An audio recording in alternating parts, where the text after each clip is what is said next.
Thank you for joining us. So Lorraine Barnes is UK Gen AI lead at Deloitte. So Lorraine has a really interesting perspective because from your position, not only do you help clients in terms of their AI strategy and transformation, but you're also playing a significant role in Deloitte itself and its transformation. And so I think what we wanted to explore today in this fireside chat was just sort of your view as to how things are going, right? Yeah. Across different industries.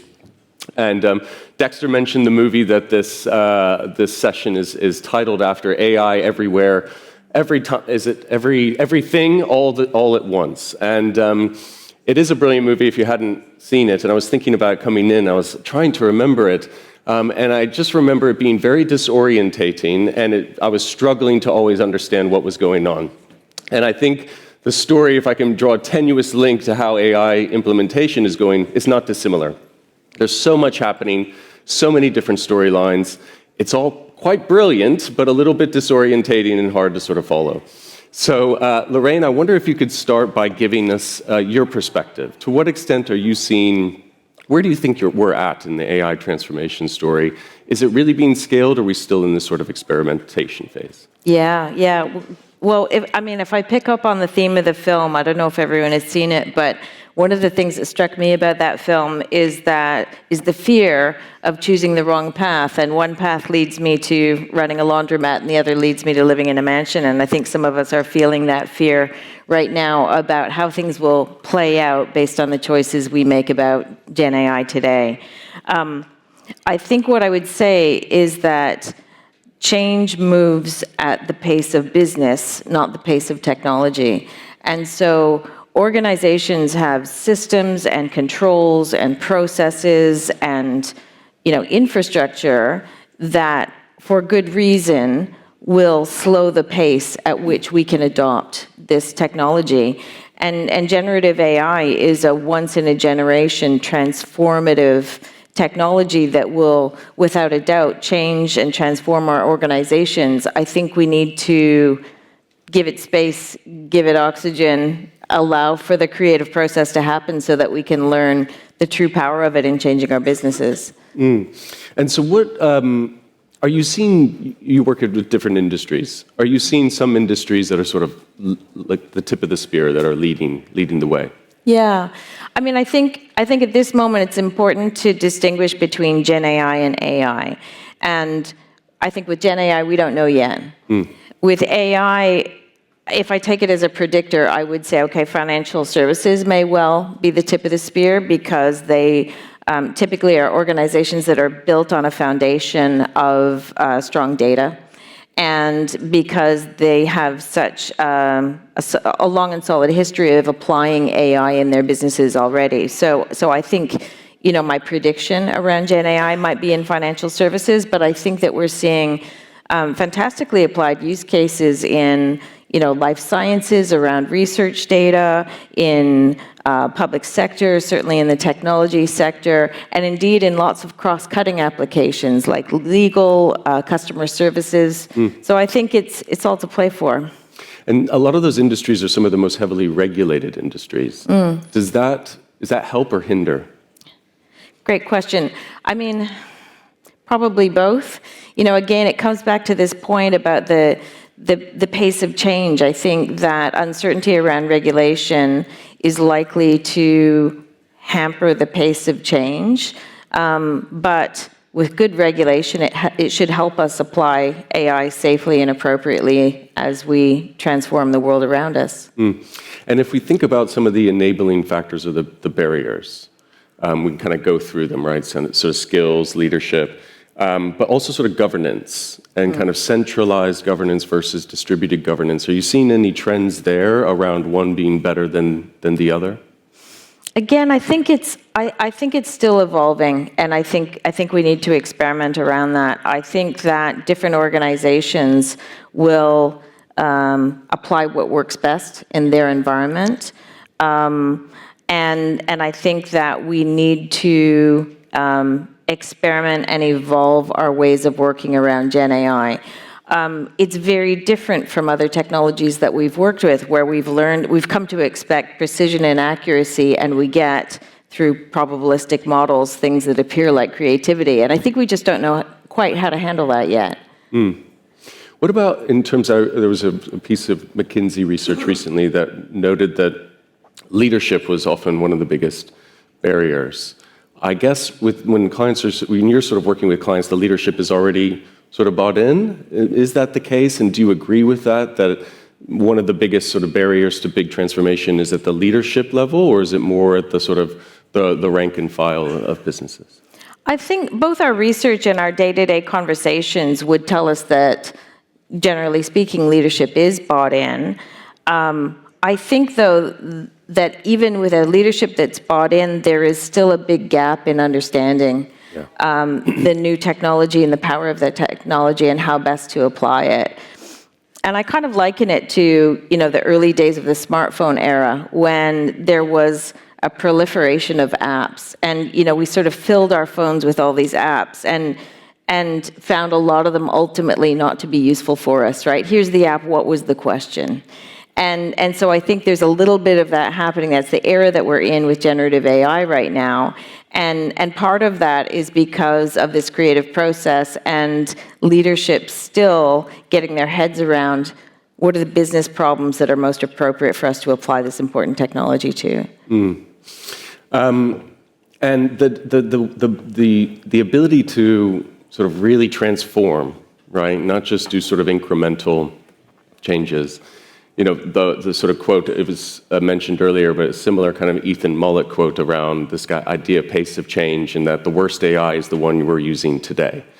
How do you take that leap towards transformation when that is the case? Yeah. How do you help businesses think about transformation when that's I think it's really important to think about it in terms of what I would describe as whole systems thinking. So thinking about the big picture and how we apply AI, because I think we often think about very specific business problems.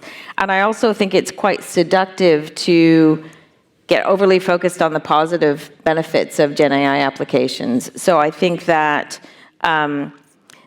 there is a huge net positive, no question, but there are also some downsides, and we need to take those into consideration as we design our solutions. So for example, I might start to receive a proliferation of beautifully crafted emails. And that's nice, but does it help me be more productive in my job? Probably not. And so I think that's kind of a simplistic example of how might we start to apply Gen AI with good intention, but not with the right outcome. So is there a risk of organizations sort of jumping in too soon? I don't think there's a risk of jumping in too soon. I think we shouldn't wait because the technology is moving so quickly. I do think, though, that making sure that we have the right foundations in place is a no-regrets move. So, the previous panel talked about data and the importance of those data foundations. That's an example of, something that should absolutely be on everyone's mind right now. And I think that experimentation is on the whole positive, but we need to accept that experimentation often results in failure, and to acknowledge those failures and not just kind of gloss them over. We need to learn from them. What about sort of employees' attitudes towards AI adoption? What are you seeing there? I read recently there's a sort of paradox almost in that because of the challenges with precision, businesses are typically focusing on tools that are internal facing first. And that just makes employees concerned that it's about redundancies. When actually, if you're focused more on the sort of product development and potential there, it gets people more excited and motivated. What are the sort of trends do you see with respect to employees and their usage at this point? Yeah. Our research tells us that shadow IT is a problem. And what I mean by that is that when companies don't keep pace with my needs as an end user, I'm going out and using publicly available tools to do my job. And I think that's quite unprecedented with Gen AI. So I think what that suggests is that people do see the benefits. Our research, in fact, tells us explicitly that a majority of employees feel that it will help them in their career progression, it will help them do their jobs. But if the organization they work for is cautious about offering them the tools, they'll go elsewhere for those tools, and that presents risks. And so I think that shadow IT is the issue we need to address. Do you think cost is driving that? Like, are some businesses still just, for cost reasons, hesitant to put these tools in everyone's hands? Is sort of still a select few? Cost is definitely a factor, and I think that, again, we are in a quest for ROI quite early in the evolution of the business transformation. And so I think that, I think in the case of internally used tools, we should be, giving ourselves, again, a bit of space, a bit of leeway to learn and to bed in before we seek the hard ROI. I think there's a quality measure and a productivity measure that's important, but it doesn't necessarily translate immediately monetarily. What about in terms of sort of measuring and tracking success? How do you advise your clients, or how is Deloitte doing it as well, in terms of measuring success towards AI transformation? Like many other organizations, we track our progress internally through things like, how many users we rolled out our enterprise solution to over 75,000 users about 18 months ago. Their usage, so at the moment we are at 60% of our employee base using it regularly. Average use is over 50 times a month. And I think those metrics are all really important. But ultimately, when I think about metrics, I take it back to what is the business problem you're trying to solve.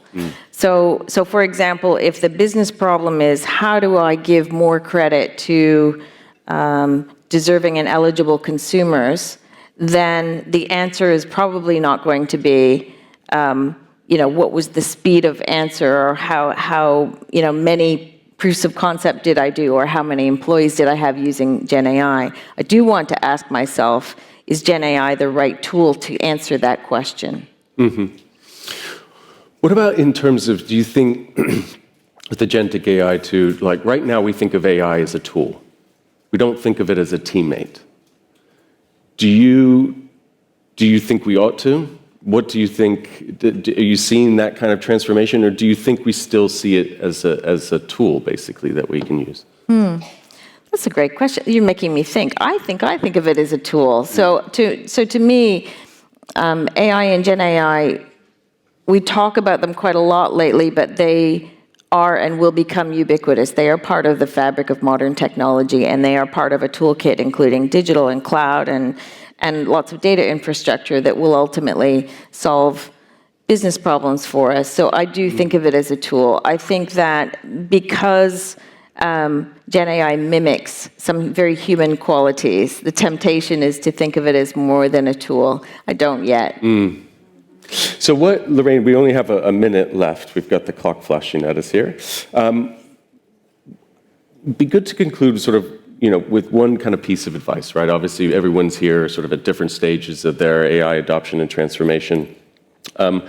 What's one piece of advice you would sort of leave them with from your perspective? Yeah, I think that just remembering that change moves at the pace of business, and remembering that it will take time for us to prove and to learn how to use this powerful technology. My advice would be, don't wait. But it would also be, give yourselves the time and the patience to deliver the business outcomes and ROI, and really embrace the nuance and the creative process. Great piece of advice. Really enjoyed the conversation. Lorraine, thank you very much. Thank you. Thank you.